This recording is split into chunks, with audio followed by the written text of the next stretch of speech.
seja bem-vindo a mais uma entrevista aqui do Tempo e Dinheiro.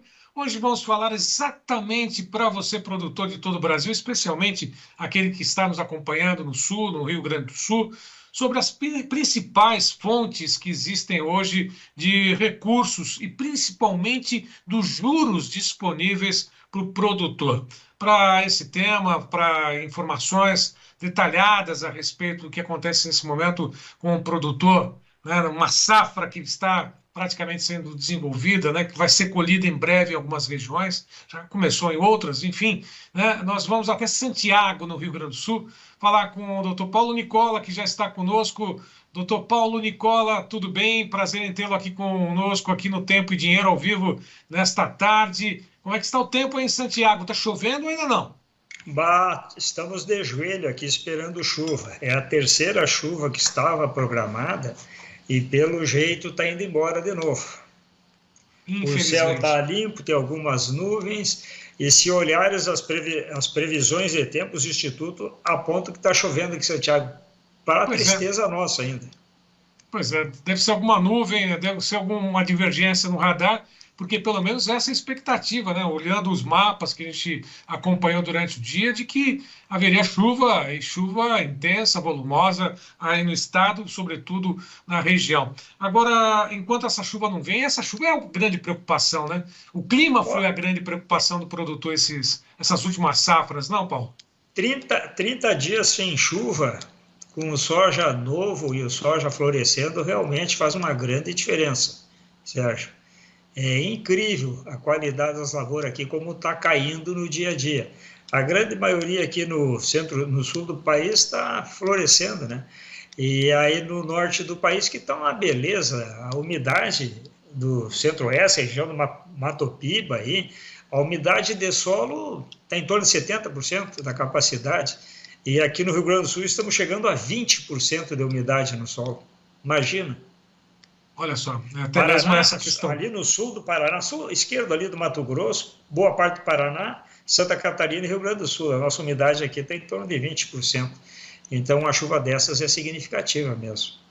Tomara que venha para poder, pelo menos, tentar minimizar um pouquinho os prejuízos que já estão estabelecidos. Aliás, esses prejuízos acabam sendo contabilizados, o produtor, mesmo com a resiliência dele, tem hora que ele joga a toalha, não, Paulo? E tem que buscar recursos, sejam eles na ida para outras regiões, como é que está acontecendo, inclusive, com alguns pequenos produtores do Rio Grande do Sul, isso está sendo notado, mas aqueles que permanecem, né, eles têm que buscar recursos. E esses juros hoje oferecidos ou ofertados pelo mercado, como é que estão, hein?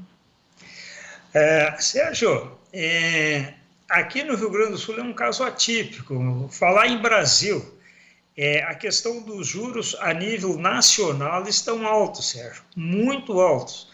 É que aqui no Rio Grande do Sul, em função daquilo que a gente já conversou, que olha, nós estamos no 6º ano e estamos confirmando a 4ª seca em um ano de chuvarada. Então, o endividamento aqui no Rio Grande do Sul, ele é realmente mais alto que o Brasil, né? Não que o Brasil também não esteja, o produtor rural não esteja endividado. As consequências aqui são maiores, mas os juros abrangem de norte a sul no Brasil, né, Sérgio? Exatamente, e lógico, aí no caso do produtor gaúcho, principalmente no Rio Grande do Sul, né, a dificuldade às vezes é principalmente por cadastro, né, questão da inadimplência, ele se encontra numa situação complicada, né, para poder tentar salvar ou recuperar o próprio nome, vai ter que recorrer a esses financiamentos, né? E esses recursos, todos esses juros estão praticamente cada vez mais altos, né, numa safra que passa. Agora, o que o produtor pode fazer? Não pode jogar toalha. A grande verdade é essa, né? Ele tem que continuar, não? De jeito nenhum, até porque no momento que nós conversamos aquele dia, saindo um entra outro, tá? Mas os juros, eles estão sendo elevados porque a nossa moeda está muito desvalorizada, a inadimplência, de uma maneira geral, a nível nacional, é alta, os investimentos são grandes aí no Centro-Oeste, né? E o comprometimento é o mesmo. E com essa disparada de juro, o governo perdeu um pouco o rumo e os bancos, tem muito banco que, por exemplo, o Pronamp, que tem recurso obrigatório de acordo com o que ele arrecada através do CDB para poder pagar as contas. Tá? Então, ele acaba pagando mais juros para conseguir mais dinheiro para pagar os juros que já deve. A realidade é isso. Imagina você, Sérgio, pegar dinheiro no mercado pagando mais juros para receber o dinheiro para pagar os juros que você já deve. Né? Então, isso aí leva à desconfiança. E essa desconfiança provoca a saída de capital do Brasil e, consequentemente, elevar os juros. Mas os juros, então, ele de norte a sul, no país, ele está cada vez mais complicado. Né? Hoje em dia mesmo tem linhas de créditos aí, o Pronaf, por exemplo, está chegando a 12%, 12,5%, que é a taxa Selic, por cento ao mês, né? E o Pronamp, ele está 12,5%, não, o Pronaf era 8%. O Pronamp, 12,5% e não existe, né? Porque o governo, em face a essa alteração nos juros, essa alteração abrupta, assim, nos juros, fez com que os bancos se segurassem, as entidades se segurassem, e os recursos livres, então, aí sim, aí o recurso livre não é para o agronegócio, não é para o agronegócio. Aliás, essa questão dos juros livres, esses estão disponíveis, mas praticamente comprometem a sobrevivência do produtor. Eu digo, ele tem que aplicar ou apresentar muitas, as chamadas exigibilidades dos bancos são muito grandes, né?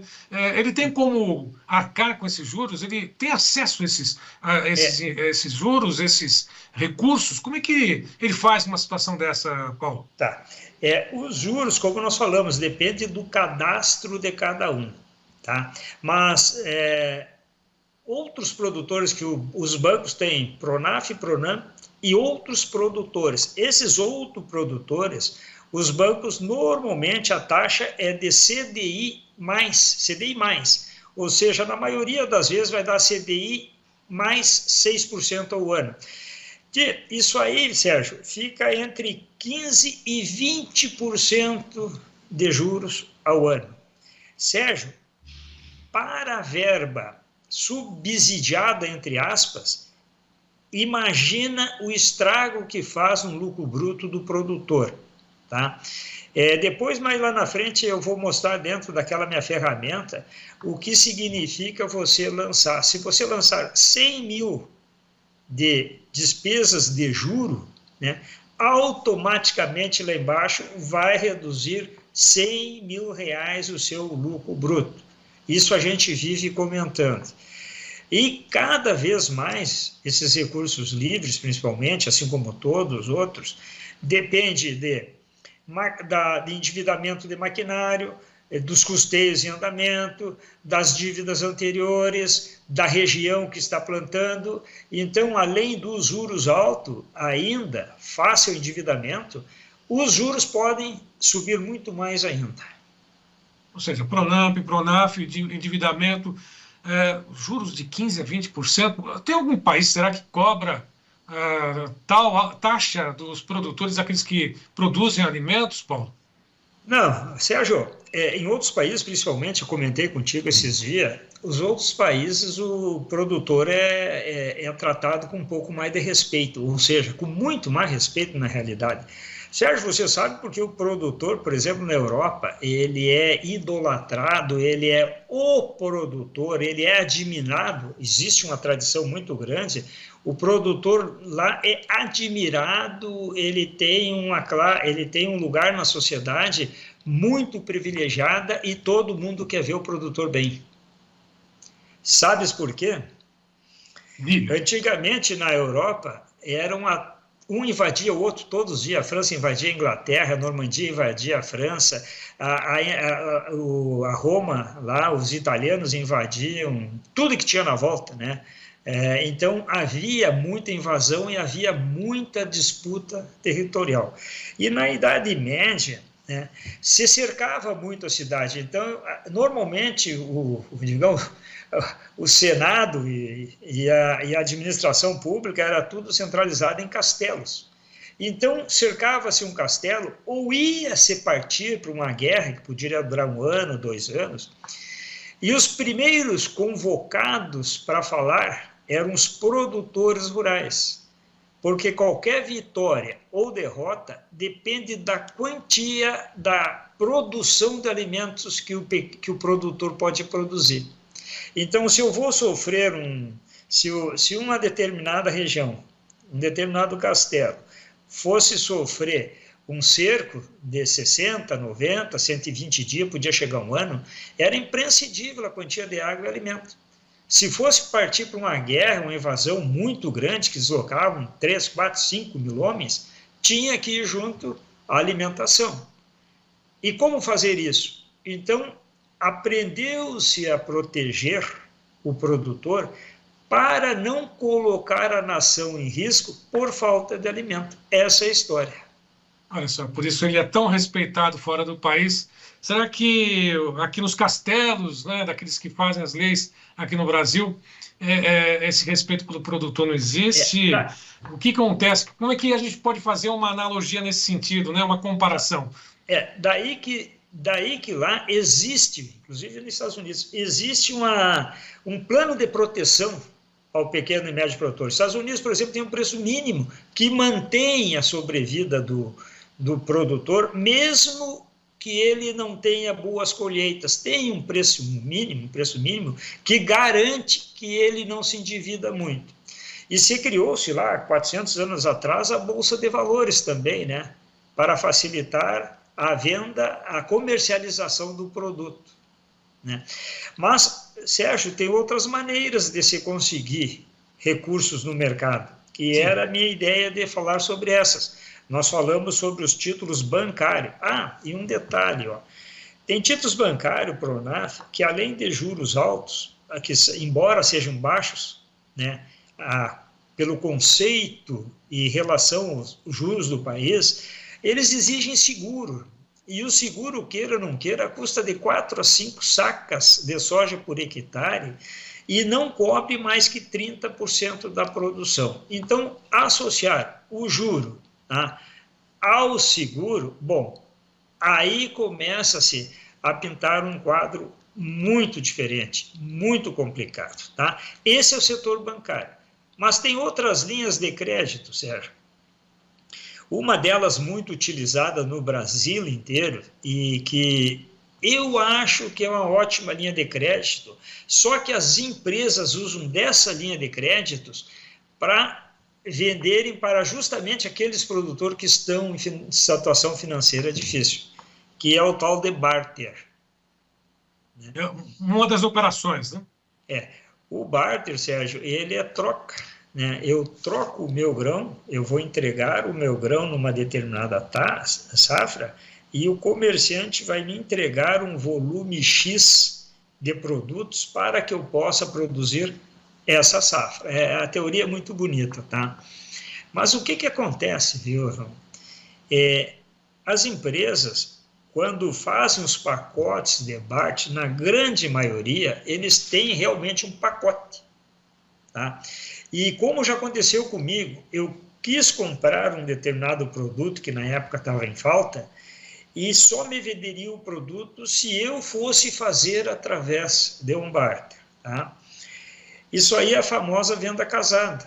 Nós já conversamos sobre isso no Notícias Agrícolas e no Tempo e Dinheiro. Tá? É uma venda casada. E o pior de tudo, que nessa troca, o produtor recebe um pacote e vai entregar tantos sacas de soja. Ele não sabe quanto ele paga individualmente para cada produto. Ele não tem o dinheiro à mão para ir de comerciante em comerciante discutir o preço, pechinchar, comprar mais barato. Ele, pela dificuldade dele ter acesso a esse bancário, ele vai e se submete a esse tipo de comércio. Tá? E o comerciante normalmente, os juros são altos, porque ele vai financiar agora, vai entregar o produto agora, vai entregar os insumos agora, vai receber o produto lá quando houver a colheita. E qual a garantia de colheita? Aí no Centro-Oeste acabou de quebrar uma das maiores empresas de insumos, e seria um cerealista, do Brasil, né? Em função disso. Então, esses juros colocados em cima do barter, eles são maior que qualquer juro bancário, maior que qualquer aposta bancária. Eu já chamo juro de aposta, né, Sérgio? Essa é a situação do barter, meu amigo. Agora, a operação é mais comum, é muito feita essa operação de barter. A cada safra a gente vê essas operações. O que falta realmente? Uma transparência? Esse pacote não é o mais adequado, é lógico, nesse sentido. O que o produtor pode fazer quando precisa recorrer a esta operação? Porque daí tem outras, né? Por exemplo, CPR, enfim, que a gente vai falar, mas o que ele pode fazer quando ele vai optar realmente pelo barter? Esquece o pacotaço, é isso? Aí no Centro-Oeste tem muitas propriedades que se unem para comprar. Se você é um grande produtor, se você é um grande produtor, você pode fazer uma concorrência. Eu preciso desse produto e exige, porque como é grande o volume de produtos a serem comprados no Centro-Oeste aí, que é a terra do barter, né?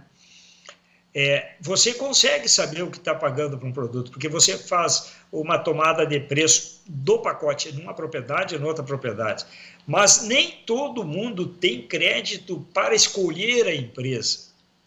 O Brasil está cruzando um barril muito grande em termos de linhas de créditos. E esses juros enormes estão distorcendo toda a economia. Então, dentro do agro, como as margens reduziram muito, e isso todos os produtores do Brasil sabem, a margem reduzindo, os juros aumentando, aumenta o endividamento, aumenta a dificuldade de pagar e vai criando assim um bolo de neve, como se diz, né, que vai aumentando toda hora. O barter tem outra característica muito triste, cara. Eu conheço empresas grandes aqui da região, agora está diminuindo porque depois que eu falei várias vezes no Notícias Agrícolas e como eu tinha documentos à mão, quem vai entregar soja, determinadas empresas, elas têm um posicionamento no desconto de impureza e umidade para quem não tem compromisso e para aqueles que estão obrigados a entregar. Então, o barter ele é uma ótima ferramenta se você tiver um dispositivo de defesa. Pequeno e médio produtor e produtor endividado, ele perde, ele não tem liquidez. Quem não tem liquidez, ele na hora de negociar, ele se vê, como é que se diz aqui no Sul, acuado. Ele não tem onde ir. Então, faz aquele pacote como está ali, acreditando que a safra vai ser boa, e aí que dentro do barter, nesses casos de liquidez, é complicado. Deu para entender bem, Sérgio? Sim, sem dúvida nenhuma. Ou seja, recorrer aos bancos, nas linhas comuns, os recursos disponíveis pelo Pronamp, Pronaf, até mesmo as instituições que oferecem esse crédito, lógico, uma situação, pagar juros exorbitantes. Tem o barter que tem os seus riscos, suas características. Agora, e essa questão da CPR, inclusive, é uma alternativa também? Como é que ele pode buscar opções, não digo opções, buscar as CPRs como alternativa? Tá, deixa eu só falar uma coisa antes de chegar lá que é recursos livres que está nesse pacote todo. Tá? Tem muita empresa, e eu não tiro a razão da empresa, tá? A empresa ela vende o produto dentro do cerealista ali, produto faz. Quando o produtor fica devendo para a empresa joga essa dívida para dentro dos recursos livres. Tá? Todas as empresas grandes de vendas de insumos, elas estão criando uma financeira em paralela, Então, todo produtor rural que tem dívida para com ela, e isso não é errado, tá? Isso é norma, né? A empresa tem que defender seus interesses, não critico isso, mas o produtor tem que enxergar que quando ele fica devendo para uma determinada empresa do ramo do agro, ele é obrigado a transferir a dívida dele junto à empresa lá para a financeira. Bom, financeiras são recursos livres. Recursos livres, os juros se vão a 30%, 25%, 30% ao ano. A realidade é essa. Só para encerrar essa questão do recurso livre, Sérgio. Sim. Bom, de qualquer forma, o produtor tem que, como nós falamos da última vez, né, buscar liquidez, né? Aliás, eu gostaria, inclusive, antes de que mostrássemos a ferramenta, inclusive, para mostrar os custos dele, doutor Paulo, reforçar mais uma vez, né? Como é que o produtor, né? Na última entrevista, você falou a respeito de liquidez. Como é que o produtor pode obter liquidez nesse sentido? Porque os preços estão aí, achatados, os juros disparando, questões climáticas na conta. E a liquidez, como é que fica?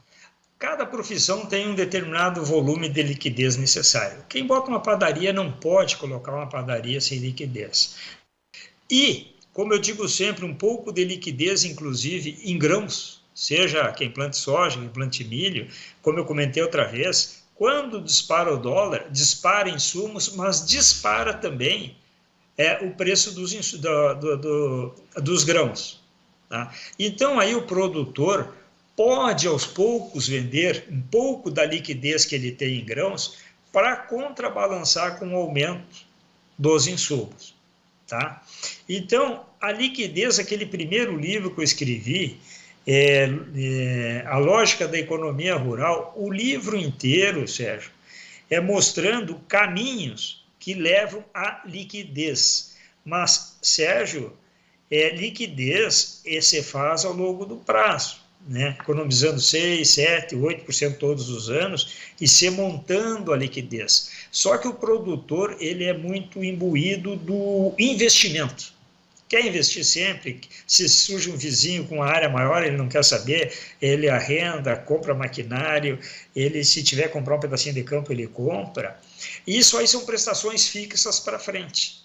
Tá? E quando dá uma seca, dá um problema, dá uma distorção, ele praticamente trabalha sempre zerado com a liquidez. E a liquidez é que levanta os juros lá em cima.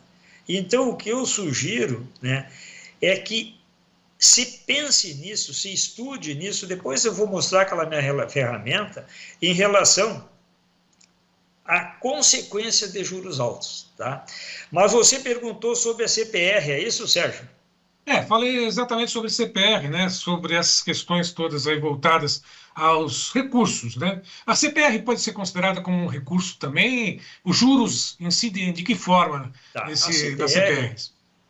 A CPR é um dos recursos que o produtor pode levantar, é um dos mais importantes títulos de crédito do mercado, porque a CPR considera-se que o produtor não vai pagar juros.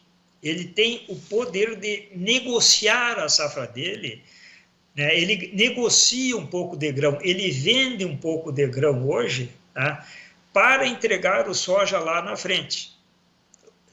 Então, ele vende hoje, então não depende de juros. É esse recurso, a CPR, esse título de crédito, que realmente é muito importante, o produtor ele vai vender a sua posição justamente para fugir um pouco dos juros, tá? Porque ele negocia o grão dele. Então, se o grão está 125, como está no centro aqui no centro-oeste do Rio Grande do Sul hoje, ele, olha, eu te vendo para te pagar, mas eu te vendo por 120, eu te vendo por 118, ele negocia o grão, ele está vendendo, ele não está pagando juro, ele está vendendo com deságio, tá? Mas ele define na hora o valor que ele pode vender a safra dele. Então, é domínio dele a comercialização desse soja. Um pouco diferente, né, Sérgio? Aliás, o que tudo indica, inclusive falamos a respeito, existem dois tipos de CPR, né? Aquela que é física, né? A financeira e aquela que é física, né? No É, caso, essa que você citou é a física, né? O produtor tem ali, né, a soja em mãos, ele vai negociar e vai saber exatamente o que vem pela frente, não? isso, exatamente, tá? A CPR financeira é os bancos que fazem, tá? Os bancos, como não podem receber o grão, se receber o grão é CPR física, daí o nome física, tu tens que entregar o grão. Então, o que que o banco faz? O banco faz uma CPR financeira. Isso é uma operação financeira. Tu vai pagar juro, o banco cobra um determinado juro por ano e tu vai pagar esse recurso.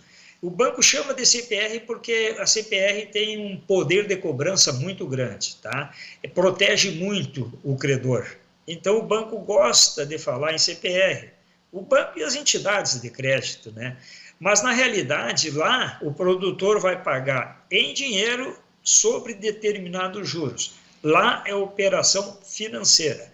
No caso da CPR física, o produtor está vendendo o grão.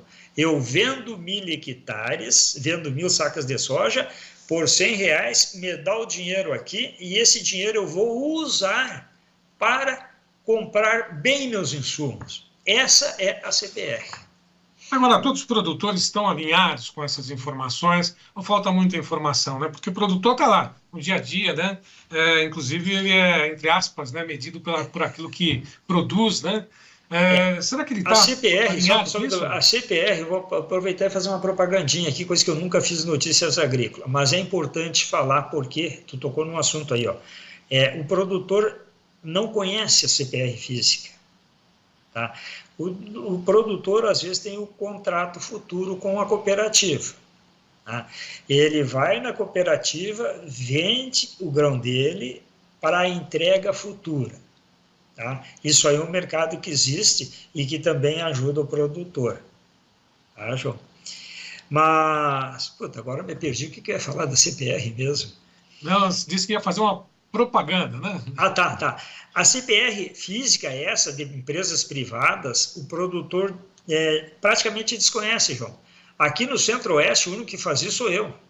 Mas eu atuo numa região aqui, né? Eu atuo aqui na região em torno de Alegrete, aqui Santa Maria, São Borja, Capão do Cipó, Tupaciretã. É esse anel aqui que eu trabalho em torno de umas 12, 15 cidades. E não conheço ninguém que faça CPR de soja, nem um cerealista, nem uma empresa, e os bancos só fazem CPR física. Por outro lado, eu não posso fazer CPR financeira porque eu teria que ter autorização governamental. Por quê? Trabalhar na área financeira tem que trabalhar sob fiscalização do Banco Central. Mas como eu compro soja, isso é compra e venda. Por isso que eu aproveitei fazer a minha propagandinha. Isso no caso da Nicola Agronegócio, né? A Nicola Agronegócio uma das minhas empresas faz esse tipo de atividade. Agora, Paulo, reduzir ou saber os custos, né, que o produtor vai ter no final de cada safra. A gente pode mostrar, mais uma vez, a gente está sempre junto com o João, mostrando o InovaPAB, essa ferramenta que você desenvolveu, que não é algo tão difícil, né? Não é nada difícil de operar, de lançar os números ali, as cifras, né? Para saber o que vai ter de disponível no final de cada safra. Deixa eu ver se consigo compartilhar minha tela aqui. Mas conseguir... aqui, iniciar e compartilhar. A outra vez eu não consegui. Não consegui compartilhar a tela. Deixa eu ver. Tá aqui, ó. Tá aqui, ó. Tá aqui, ó. Aliás, quem está nos acompanhando agora, se quiser fazer alguma pergunta, pode, inclusive, direcionar, que a gente passa aqui para o Paulo Nicola, mostrando exatamente, esclarecendo essas dúvidas. Essa ferramenta é aquela ferramenta que eu chamo de InovaPAB, né, Sérgio? Aquela ferramenta que lançamos e que fiz uma parceria com o João. O João está divulgando bastante essa ferramenta para nós, tá? Essa ferramenta, quando você lança uma determinada despesa, você acompanha imediatamente, junto aqui embaixo, ó, nesta linha aqui, ó, nós temos a questão de lucro bruto. Sempre eu faço para 500 hectares, porque 500 hectares, normalmente, médio produtores, 500 hectares é o que ele consegue plantar com conjunto completo. Tá? Você pode fazer uma área de 1.000 hectares, são 2 conjuntos, para 3.000 hectares, é o que eu sugiro, porque o sistema é esse. Então, eu pego 500 hectares como padrão. Eu boto 500 hectares, o cidadão produzindo a média brasileira, que é de 54,31 sacos de soja por hectare. Aquele exemplo que eu falei aqui, para você ter ideia, vou tirar os juros daqui, tá? Uma área de 500 hectares, ele teria um lucro bruto de 796 mil reais, quase 800 mil reais, tá? O interessante dessa ferramenta é que eu acho que ela tem que ser usada dia a dia. Aqui, se você lançar os juros aqui... Isso é uma saca cotada a R$ 125 em média, né? Só para poder fazer uma referência. Esse preço aqui é o preço ofertado. Estão me oferecendo R$ 125 por sacas de soja. Tá? Mas veja bem, o caso dos juros. E qualquer despesa, né? Se eu lançar aqui nessa coluna juros percebidos, vamos botar 65 mil para te ver a consequência que tu vê aqui no lucro bruto. Tu coloca 65 mil, olha aqui, imediatamente o teu lucro bruto baixa para 732 mil reais. Então, tu vê o lucro bruto, quando você vai lançando as despesas, tá? Vai alterando o lucro bruto imediatamente. E se você, por exemplo, 125 mil, lhe oferecerem 130 pelo soja, você lança aqui e imediatamente você vê por quanto aumentou o lucro bruto. Então, essa ferramenta, viu, Sérgio, é uma ferramenta que isso aqui vai ter que fazer parte diária da administração do produtor, porque ele joga o preço dos insumos lá e imediatamente vai aparecer o lucro bruto. Ele coloca o preço de soja que ele tem, vai aparecer o lucro bruto. E isso aqui é um exercício diário, até ele saber qual é o custo dele. Porque olha aqui, no caso de R$130, ele vai pagar R$99, ele vai custar para ele R$99 para produzir um saco de soja. Ou seja, nesse caso ele está com 30% de lucratividade bruta. Eu acho que é um bom lucro, viu, Sérgio? Bom, essa ferramenta, tanto para o pequeno, para o médio, para todos que têm ainda dúvidas em relação às despesas e o lucro na propriedade, não é, Paulo? Mas deixa eu falar da minha ferramenta, porque ela serve também para grandes produtores, Sérgio. A grande dificuldade de contabilização é desde o maior produtor pessoa física ao menor produtor pessoa física. Eu vou dar só um exemplo que mostra muito bem o que eu quero dizer. Vamos falar, por exemplo, quem tem contabilidade é obrigado a usar a tal depreciação, né, de maquinário. O que dentro de uma contabilidade feita pelo regime de caixa dispensa totalmente a depreciação. Você, para calcular a depreciação, você tem que fazer uma contabilidade separada só de inventário de maquinário, tá? O que é totalmente inviável para qualquer tamanho de produtor. O que eu faço? Eu lanço na planilha, ali na minha planilha, 2 sacas de soja por hectare, né? E posso, numa hora dessa, demonstrar por que eu faço isso, como custo de aquisição do maquinário, tá? A depreciação você é obrigado a lançar num balancete todos os meses, mas qual é o objetivo da depreciação? É você diminuir o imposto que você paga. Quando você é uma empresa, não tem por que trazer isso para o agronegócio. O agronegócio é pelo regime de caixa.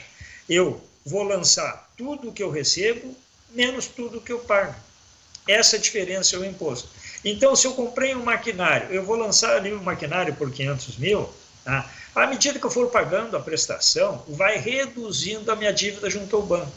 E isso aí entra como despesa. Aí tu me pergunta, tá, mas lá no fim dos tempos, 30, 40 anos depois, quando eu for parar de plantar, né, esse maquinário eu considero um resíduo, um lucro residual, porque eu vou vender todo ele e vou tributar um pouco ele. Tá? Então, com isso, tu evita toda essa confusão ao longo da vida. E cada item é pensado dessa maneira. E ela é tão prática, viu, Sérgio, que eu tenho um videozinho de 10, 12 minutos que eu explico como é que é o preenchimento de toda essa planilha. Então, ela serve para grande, pequeno e médio. Principalmente para o grande, que ele vai ter uma análise muito mais efetiva, muito mais rápida, baseado no que ele gasta, menos o que ganha. E ele tem que preencher 10, 12 itens ali. Esse é um dos N exemplos que nós temos.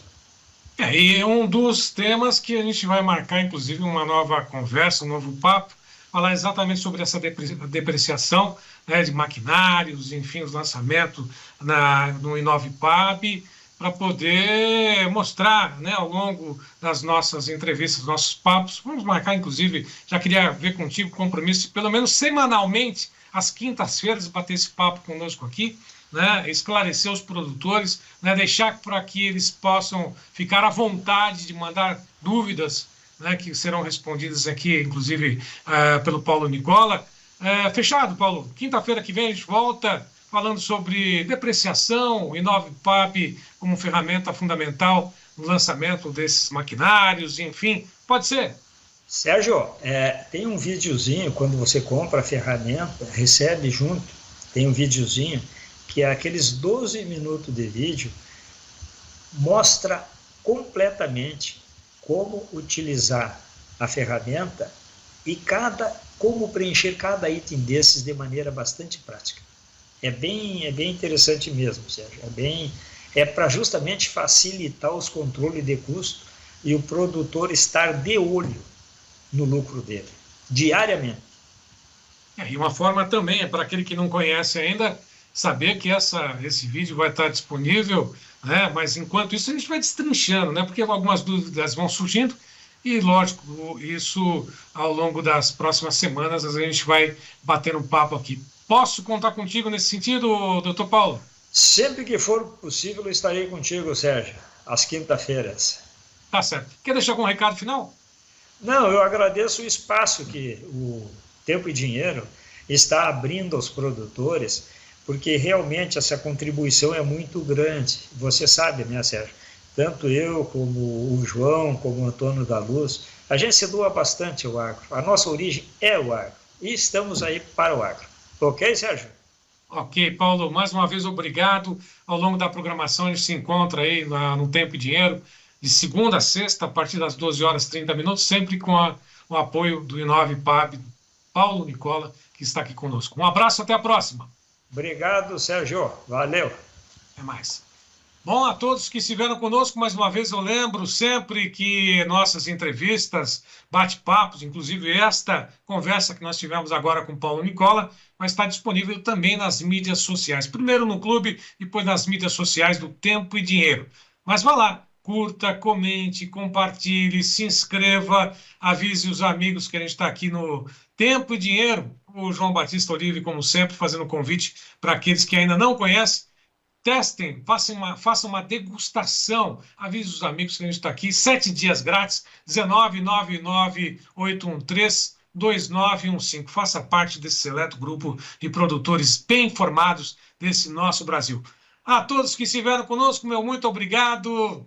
Até uma próxima.